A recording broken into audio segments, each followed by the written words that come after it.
ಕೆ.ಶಿ. ಅವರ ಅದನ್ನ ಯಾಕೆ ಕೇಳ್ತೀರಾ ನೀವು? ಅದನ್ನ ಬಿಟ್ಬಿಡಿ. ಅದೇನಕ್ಕೆ ಅದು ಮುಗ್ದೋದ್ ಕತೆ. Past is past. ಇವಾಗ ಇಷ್ಟು ವಿಜೃಂಭಣೆಯಿಂದ ಎಲ್ಲ ಖುಷಿಯಾಗಿ ಎಷ್ಟು ನಿಮ್ಗೆ ಕ್ರೌಡ್ ಆಗಿತ್ತಲ್ವಾ? ನೋಡ್ತಾ ಇದೀವಿ, ಎಂಜಾಯ್ ಮಾಡ್ತಾ ಇದೀವಲ್ವಾ? ಕಾರ್ಯಕ್ರಮಕ್ಕೆ ಬಂದಿಲ್ಲ ಅಂತ ಅವ್ರಿಗೆ ಬೇಜಾರು ಮಾಡ್ಕೊಂಡ್ರು ಅಷ್ಟೇ.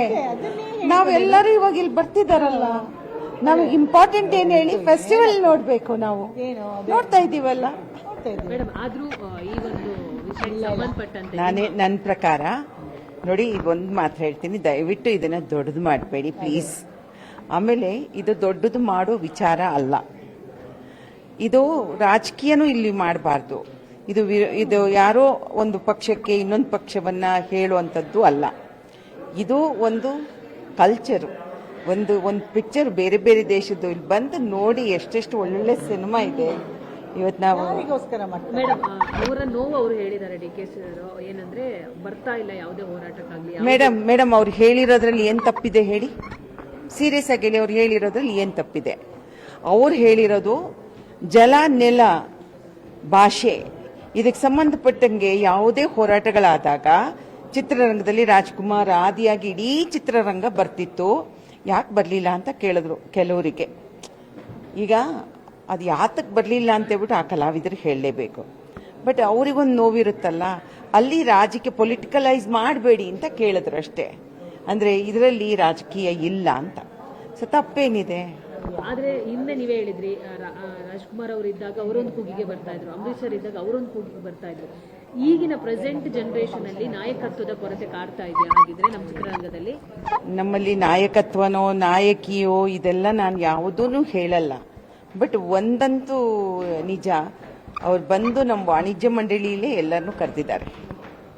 ಓಕೆ, ಅನೇಕ ಜನ ಹೋಗಿದ್ದಾರೆ, ಅವ್ರ ಕಣ್ಣಿಗೆ ಅನೇಕ ಜನರು ಬಿದ್ದಿದ್ದಾರೆ, ಇನ್ನು ಅನೇಕ ಜನರು ಬಿದ್ದಿಲ್ಲ.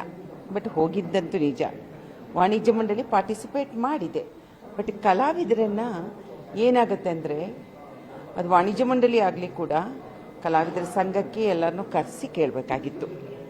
ಅದಾಯಿತು ಬಿಡಿ, ಇಲ್ಲಿನೂ ಆಯಿತು. ಅವ್ರನ್ನ ಇವಾಗ ಇಂಡಿವಿಜುವಲ್ ಆಗಿ ನೀವು ಕರೆದ್ರೆ ಏನು ಕಳ್ಕೊತೀರಾ? ಕರೀರಿ ಅಂತ ಹೇಳ್ತೀನಿ ನಾನು ಅಷ್ಟೇ. ಒಂದಿಷ್ಟು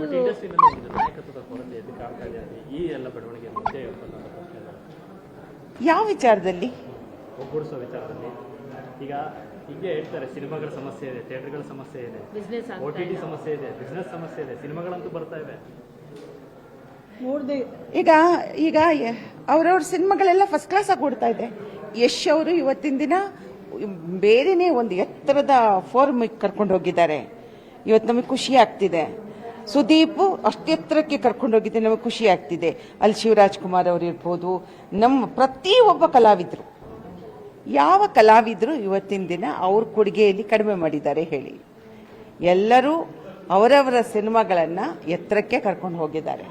ಮೇಡಮ್, ನಾವು ಕೇಳ್ತಾ ಇರೋದು, ಇವಾಗ ತುಂಬಾ ಹೊಸಬ್ರ ಸಿನಿಮಾಗಳು ಸಾಕಷ್ಟು ಬರುತ್ತಿದೆ, ಕತೆ ಓರಿಯೆಂಟೆಡ್ ಸಿನಿಮಾಗಳು ಬರ್ತಾ ಇದೆ, ಅದು ರೀಚ್ ಆಗ್ತಾ ಇಲ್ಲ, ಜನ ಥಿಯೇಟರ್ಗಳು ಬರ್ತಾ ಇಲ್ಲ, ಎಷ್ಟೋ ಥಿಯೇಟರ್ಗಳು ಇವತ್ತು ಮುಚ್ಚೋದ್ವು. ಸೊ ಏನಾಗ್ತಾ ಇದೆ ಆಗಿದ್ರೆ? ಇದ್ರ ಬಗ್ಗೆ ಮಾತಾಡಿ ಮೇಡಮ್, ನಾನು ಒಪ್ಕೊಳ್ತೀನಿ. ನಾನು ಖಂಡಿತವಾಗ್ಲೂ ಇವತ್ತು ಥಿಯೇಟರ್ಗಳದ್ದು ಸಮಸ್ಯೆ ಇದೆ ಅಲ್ಲ, ಅದಕ್ಕೆ ನಾಯಕತ್ವದ ಕೊರತೆಯಿಂದ ಆಗೋದಲ್ಲ ಅದು. ಸಾರಿ, ಇದು ನಾಯಕತ್ವದ ಕೊರತೆಯಿಂದ ಆಗೋದಲ್ಲ. ಥಿಯೇಟರ್ ಸಮಸ್ಯೆ ಜನ ಚಿತ್ರಮಂದಿರಕ್ಕೆ ಬರ್ತಿಲ್ಲ ಅಂತ ಹೇಳ್ತಿದ್ದಾರೆ ಅಲ್ವಾ? ಮನೆಯಲ್ಲೇ ಎಲ್ಲ ಸವಲತ್ತುಗಳು ಸಿಗ್ತಾ ಇದೆ, ಒಳ್ಳೊಳ್ಳೆ ಸೀರಿಯಲ್ ಬರ್ತಾ ಇದೆ, ಒಳ್ಳೊಳ್ಳೆ ಶೋಗಳು ಬರ್ತಿದೆ. ಜನ ಕಂಫರ್ಟಬಲ್ ಆಗಿ ಮಕ್ಕಳು ಬರುವಾಗ ಅಡಿಗೆ ಮಾಡಿ ಗಂಡ ಮಕ್ಕಳು ಅತ್ತೆ ಮಾವಂಗೆ ಬಡಿಸಿ ಅವರು ಕಂಫರ್ಟಬಲ್ ಆಗಿದ್ದಾರೆ. ಮೊದಲು ಯಾವುದೇ ರೀತಿಯಾದಂತಹ ಎಂಟರ್ಟೈನ್ಮೆಂಟ್ ಇರಲಿಲ್ಲ. ಅವತ್ತಿನ ದಿನದಲ್ಲಿ ಚಿತ್ರಮಂದಿರನೇ ನಮಗೆ ಪ್ರಾಮುಖ್ಯತೆ ಆಗಿತ್ತು, ಅದಕ್ಕೆ ಎಲ್ಲರೂ ಬರೋರು. ಕಾಲ ಬದಲಾಗಿದೆ. ಇವಾಗ ನನಗನ್ಸೋದು ಬದಲಾದ ಕಾಲಕ್ಕೆ ನಾವು ಕೂಡ ಸಿನಿಮಾಗಳನ್ನು ಮಾಡಬೇಕು. ಇವತ್ತು ಫ್ಲೈಟಲ್ಲಿ ಕೂತ್ಕೊಂಡು ಸಿನಿಮಾ ನೋಡ್ತಾರೆ, ಶಿಪ್ಪಲ್ಲಿ ನೋಡ್ತಾರೆ, ಫೋನಲ್ಲಿ ನೋಡ್ತಾರೆ, ವಾಚಲ್ಲಿ ನೋಡ್ತಾರೆ. ಬದಲಾಗಿದೆ. ಇವತ್ತು ಬೆಳ್ಳಿ ತೆರೆನೇ ಇಲ್ಲ, ಎಲ್ಲ ಡಿಜಿಟಲೈಸ್ ಆಗಿ ಹೋಗಿದೆ. ಸೊ ಅದರಿಂದಾಗಿ ಈ ಕಾಲಕ್ಕೆ ತಕ್ಕಂತ ಸಿನಿಮಾಗಳನ್ನ ಮಾಡಬೇಕಾಗತ್ತೆ. ಸೊ ತಪ್ಪೇನಿದೆ? ಇದ್ರ ಬಗ್ಗೆ ನಾವು ಆಲೋಚನೆ ಮಾಡಬೇಕಾಗಿದೆ. ಇಲ್ಲಿ ಒಂದು ಬೇಕೆ, ನೀವು ಯಾರನ್ನು ಒಬ್ಬ ನಾಯಕನ ಕರ್ಕೊಂಬಂದಲ್ಲಿ ಕೂರಿಸಿದ್ರಿ ಅಂತ ಇಟ್ಕೊಳ್ಳಿ, ಪಾಪ ಅವರಾದ್ರೂ ಏನ್ ಮಾಡ್ತಾರೆ? ನಾಯಕತ್ವ ನಮಗೆ ರಾಜ್ಕುಮಾರ್ ಅವರು ಎಲ್ಲಿದ್ರು ಅಂದ್ರೆ ಭಾಷೆ ಬೆಳೆಸುವಲ್ಲಿ ಅವರ ಕೊಡುಗೆ ಅಪಾರವಾಗಿತ್ತು.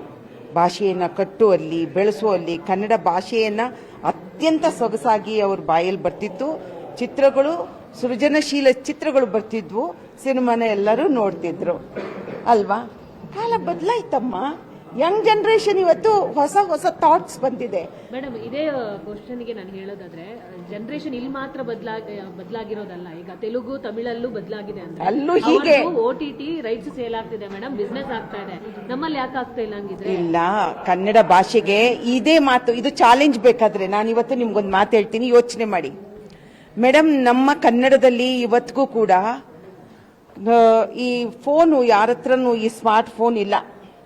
ನಮ್ಮ ವರ್ಕರ್ಸ್ ಲೆವೆಲ್ನಲ್ಲಿ ನೋಡಿದಾಗ ಅವ್ರ ಹತ್ರ ಇರೋದು ಇನ್ನೂ ಚಿಕ್ಕ ಫೋನು, ಅದರಲ್ಲಿ ನಿಮಗೆ ಇದು ಯಾವುದು ಬರಲ್ಲ. ಒಂದು ವೇಳೆ ಅವ್ರ ಕೈಗೆ ಅದೆಲ್ಲ ನೀವು ಕೊಡಿ, ಅವ್ರಿಗೆ ಒಂದ್ಸಲ ಇದನ್ನ ಆಪರೇಟ್ ಮಾಡೋದನ್ನ ಹೇಳ್ಕೊಡಿ.